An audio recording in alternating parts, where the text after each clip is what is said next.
ఈ దేశంలో అత్యధిక పెన్షన్ ఇస్తున్నటువంటి ఏకైక రాష్ట్రం ఆంధ్రప్రదేశ్ రాష్ట్రం.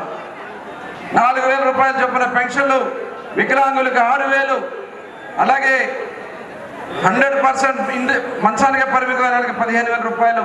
ఇలాంటి కార్యక్రమాలతో ముందుకెళ్తున్నాం. గొంతుల పూడ్చే కార్యక్రమానికి శ్రీకారం చుట్టుకుని ముందుకెళ్తా ఉన్నాం. ఇవాళ మనందరం కూడా తెలుసు, ఎందుకంటే ఈ ప్రభుత్వం గతంలో 5 సంవత్సరాలు మనల్ని ఎన్ని ఇబ్బంది పెట్టారో మనం చూసాం.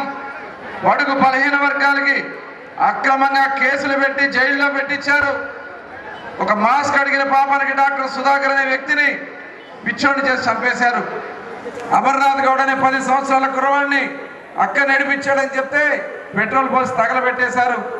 ఇవన్నీ ప్రశ్నిస్తున్నామని చెప్పి మేము ముందుకు వస్తే అచ్చెన్నాయుడు గారి మీద ఒక కేసు పెట్టి ఆయన ఒక 75 రోజులు జైల్లో పెట్టించారు.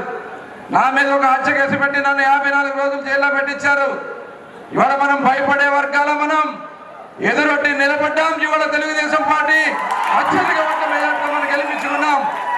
రేపు మనమందరం కూడా ఈ ప్రభుత్వానికి అండగా నిలబడాల్సినటువంటి అవసరం ఉంది. ఈ రాష్ట్ర అభివృద్ధిలో భాగస్వాములు కావాల్సినటువంటి అవసరం ఉంది. ఇవాళ మనం ఒక చక్కటి రాజధాని నిర్మాణం చేసుకోవాలి. తీర ప్రాంతాలన్నీ కూడా అభివృద్ధి చేసుకోవాలి. రేపు జరిగే అభివృద్ధిలో మనం అందరం కూడా భాగస్వాములు కావాలి. దానికి మనం అందరం కూడా తెలుగుదేశం, జనసేన, భారతీయ జనతా పార్టీ కూటమితో అండగా ఉండాలని, మరి ఇలాంటి పథకాలు రేపు పెద్ద ఎత్తున మనకు వచ్చేదానికి అవకాశం ఉంది. ఎందుకంటే పెద్దలు చాలా మంది ఇంకా చాలా విషయాలు మాట్లాడతారు. కానీ నేను నా నియోజకవర్గంలో ఒక చిన్న కార్యక్రమం ఉండడం వల్ల వెళ్ళడం కోసం నేను ముందు మాట్లాడడం జరిగింది. మిమ్మల్ని అందరినీ నేను ఒకటే కోరుతున్నా, ఈ రోజు ఏ రకంగా అయితే మీ మనసులో తెలుగుదేశం, జనసేన, భారతీయ జనతా పార్టీని పెట్టుకున్నారో శాశ్వతంగా మన హృదయాల్లో ఈ పార్టీలు ఉండే విధంగా మన అందరం కూడా ఏకపక్షంగా ఉండే విధంగా కార్యక్రమాలు చేయాలి.